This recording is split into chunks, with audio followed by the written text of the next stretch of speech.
Hola, Josep.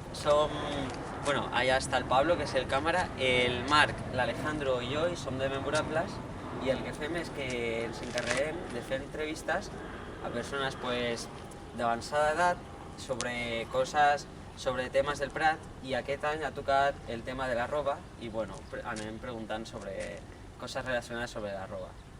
I bueno, perquè ens han dit que és pagès, així que preguntarem roba que portaven els pagesos en aquella època. Bueno, la primera pregunta. Com era la roba que portàveu? Tenia alguna cosa? Home, la roba que portàvem, pues, des de luego, tejanos no n'hi havia llavors, si comencem enrere, no? Jo et puc parlar de... Tinc 72 anys, et puc parlar dels 54, 55 cap aquí. Més enrere no me'n recordo, no? Es portava una roba normal, però, esclar, una altra, no sé com dir-ho, era una altra classe de teixit que no es porta pas ara. Vale. Hi ha hagut canvis en la forma de vestir dels pagesos? Pues sí, sí, perquè abans, anem a suposar, anàvem amb espardenyes, pantalons de vellut i de pana, d'aquesta, i ara pues, es va d'una altra manera, no? Texans, i si no els texans són que s'hi assemblen a texans, com ara, això que porto ara jo. Sembla una mica més preparat, no? O no? Bueno, llavors es portava el que hi havia. Era diferent la manera de comprar roba abans que ara? Home, algo diferent sí, perquè ara l'home intervé més amb les compres. Abans, això era una cosa pues, que era de la mare o de la dona, si estaves casat. Ara pues, intervé més l'home, pues, si potser van a comprar la roba pues, hi van junts, no? I diu, pues, això no m'agrada, o allò. Que a vegades també et deies, no m'agrada el que m'has comprat, però ja ho tenies. M'explico? I hi havia moltes botigues on comprar roba? Sí. Sí. Hi ha alguna que recordis especialment? Home, de recordar, en recordo vàries, no? Hi havia, començant per la plaça, hi havia a Cala Laiona, després hi havia a Cal Sastre, és que tenia un motiu i ara no sé si dir-lo o no dir-lo. A davant, encara existeix, a davant de la farmàcia Febró, ara no me'n recordo com es diu aquella sastreria, que aquella hi ha estat tota la vida, que jo me'n recordi. Jo ara vaig baixant aquest carrer avall, no? El carrer Major. Després hi havia Cal Rufes, que estava més o menys una miqueta per allà, em sembla que hi ha...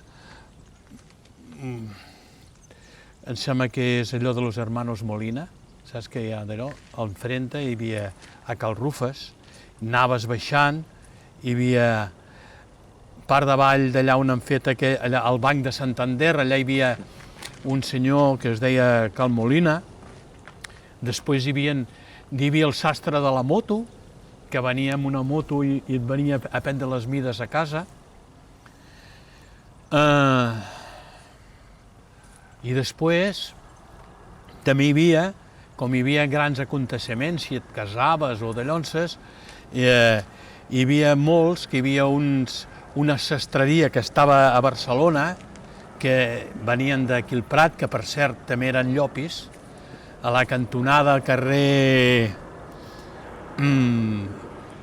Montaner, amb Gran Via, allà on hi ha ara, em sembla que hi ha un bar que en diuen La Càtedra, allà hi havia un senyor que es deia Llopis, que era sastre i que venia de descendència d'aquí al Prat, que eren cosins del meu avi o així.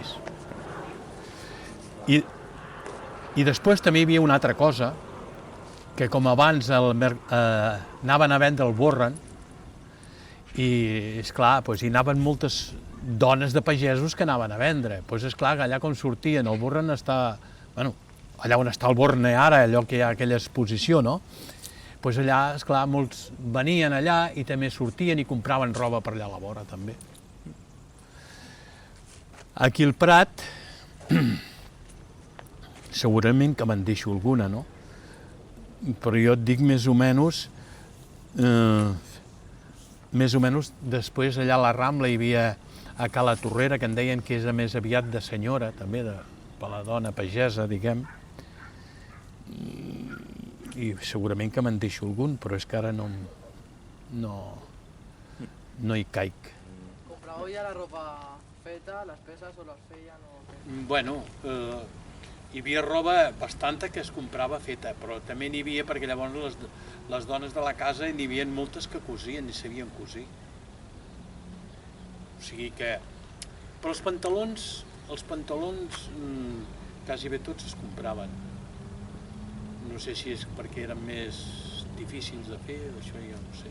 Perquè també hi havia moltes senyores que jerseis i coses d'aquestes ho feien així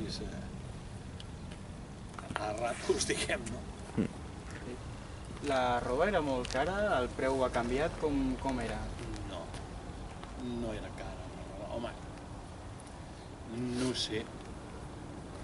sé què de llonces, però no, és que llavors què hi havia? No hi havia gran cosa, és que també no corria gaire la pesseta, es havia acabat una guerra, després va vindre la guerra europea, i de llonces, i esclar. Bueno, doncs, Josep, gràcies per l'entrevista. Les dades que ens has donat i les teves respostes ens han agradat molt i són molt interessants i, bueno, gràcies per tot.